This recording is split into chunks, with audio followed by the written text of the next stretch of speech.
লাগছে দাঁত? কথা বলেন, দাঁত গেলে ভাই কি দেখছিলেন? যার যার জীবনের তার মূল্য আছে। এখানে যে জিনিসটা আছে, আমার নাম রয়েছে মোহাম্মদ সুমন। আচ্ছা আচ্ছা, এখানে কি করলেন? এই যে সাপ ধরলাম ভাই। আচ্ছা, কিভাবে সাপ ধরলেন? এটা মেডিসিনের সাহায্যে সাপ ধরি আমরা। আচ্ছা আচ্ছা, আমাদের বাড়িটা ঝিনিয়ে গেছে ডেফলাই গ্রাম। আচ্ছা আচ্ছা, যে এলাকার সাপ থেকে আমরা বিজনেস কার্ড দিয়ে গেছি, আমাদের ফোন দিবেন, বিনা পয়সা আমরা সাপ ধরে নিয়ে চলে যাবো। কয়টা ধরছেন? এই এখানে 3টা ধরা পড়ছে, সকালে একটা পাইছি, 4টা মোটমাট। আচ্ছা আচ্ছা, সাপ ধরতে কি এমনি কোনো টাকা পয়সা নেন না? আমরা বেনিফিট কোনো টাকা পয়সা নেই না। তাহলে আপনাদের বেনিফিট কি? আমাদের এই যে বেনিফিট, সাপ ধরছি, একটা সাপের দাম 2000-3000 টাকা। এগুলো কই বিক্রি করেন? এগুলো ঢাকা কুরিয়ান সার্ভিস আমরা বিক্রি করে দিই। আচ্ছা আচ্ছা, আর কোনটা পাইছেন একটু দেখান। সবগুলো দেখেন। তবে একটা কথা বলে দিয়ে যাই, এটা কি সাপ কোন? এই যে 3টা সাপ ধরছি, কারো পকেটে 2 টাকা দিয়ে ধরেছে বাবা? তবে এখানে একজন লোক আছে। আচ্ছা, মানুষের কি শয়তান নাই? এই জায়গার ভিতরে আছে। উস্তাদের নামে একটু গিবত গেছে, আমার জানানোর সমস্ত বলে গেছে। আমিও কিন্তু উস্তাদের মতো ক্লাস নেই। তবে আমি জানি, যারা প্রকৃত মুমিন মুসলমান বান্দা, তারা কোনদিন মানুষের নামে গিবত গায় না। দেখেন না, এই যে পেস্টটাকে মারছে, এই যে এটা হচ্ছে দুধরাজ সাপ। পেটটাকে দেখা যায় সাদা? কথা বলবেন, দেখা যায়? এটা দুধ খায়। এই সাপটা কি দেখা গেছে? আচ্ছা, এই যে সাপ ধরছে, আপনাদেরকে উপকার হয় নাই? তবে এখানে যে উস্তাদ কানে ধরে মাপ চাইছে, অনেক মহিলারা পুরুষরা হাসি মারছেন। যার যার জীবনের তার মূল্য আছে। এখানে যে জিনিসটা আছে, এটা কোনো সাপ না। এটা হিন্দু শাস্ত্রে বলা হয় বিশরী চলা, মুসলমান শাস্ত্রে বলা হয় জিন্নে মুমিন। এই যে সাপের দাঁত লাগছে, দাঁত? কথা বলেন, দাঁত গেলে ভাই? কি দেখছিলেন ওই সময়? ওটা কোনো সাপ, ওটা বাড়ির একটা রাখাল। আচ্ছা আচ্ছা, এই যে সাপ ধর, এটাকে দেখা গেছে? হ্যাঁ হ্যাঁ, ওকে, ধন্যবাদ। হ্যাঁ, দেন, রাখেন। আর কোনটা দর্শন একটু? এই যে একটা পাইছি এনাগুন্ডা। আচ্ছা, 3 কেজি হবে।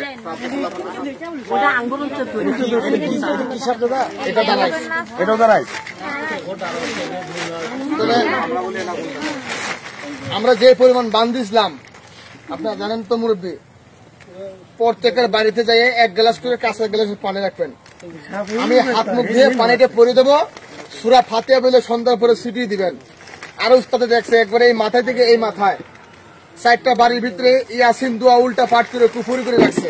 উস্তাদ বলছিল না ভাই, মিলাদ গুলা পড়িয়ে দিস। আর তৃতীয়তে 1ম নম্বরে আপনার বাড়ি একটা মিলাদ। আপনার শরীরে কোনো দাগ আছে? কথা বলেন, ভাই রানিং না দুর্বল? কথা কন। রানিং এটা গর্তের ভিতরে ছিল, এর লেগে এত মোটা হয়ে গেছে না?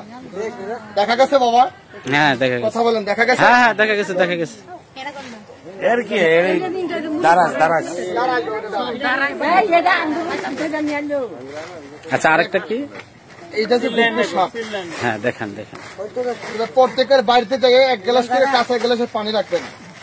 এটা কয়টা বাড়িতে আপনারা এই করছেন? এই যে আমরা এই লাগা দেখে, একটু আলগা বাড়ি লাগা দেখে, এই কোনার লাগাতে আমরা বাঁধ দিছি।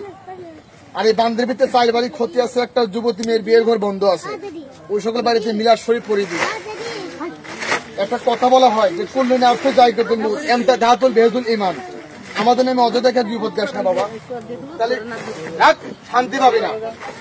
বাড়ি করবো ভাই, বাড়ি করবো। এই যে সাপ ধরছে, কি উপকার হয় নাই? হ্যাঁ, উপকার হচ্ছে।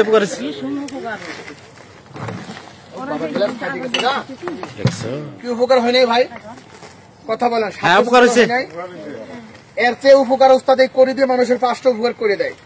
অনেকের দেখা যায় বাচ্চা কাচ্চা হয় না, শুধু 1 গ্লাস পানি নিয়ে আমার সাথে দেখা করিস। ছেলের দোষ না মেয়ের দোষ, কাঁচা গ্লাসে দেখা যাবে। এই সাপটা সত্য না বন্ধু? না, আমি মনে করি সাপ হচ্ছে গলার মাফলার। সাপের সেই বড় শত্রু আপনার মতো আমার মতো মানুষ। অনেকের দেখা যায় জায়গা জমি ঝামেলা হয়, শুধু আমাদের 1 গ্লাস পানি নিয়ে দেখায়, সেটা সমাধানে আসবে। আমাদের নামাজ পড়ে দোয়া করি। এটা কি সাপ কন? এই যে আমি সাপটার ফুল সিন্ডার দেখেছি।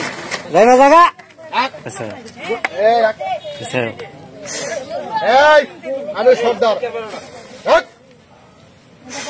সাপটা কি দেখে গেছে মাথা ফুল? কথা বলা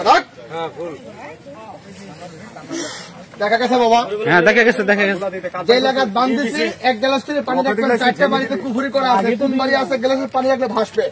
ধর এখানে আনলেও হবে না, যার যার বাড়ি যাবেন আমি সোরা ফাট ধরতে চায়, তাদের বাসা বাড়ির কাছে সাপ আছে, এই যে আমরা তাহলে বেশি কার্ড দিয়ে গেছি, কিভাবে যোগাযোগ করবে? এই যে আমাদের কার্ড দিয়েছি 3 দিন বাদে ফোন দিবেন। এখন আমরা মেডিসিন সংগ্রহ করতে পারবো 3 দিন পর পর।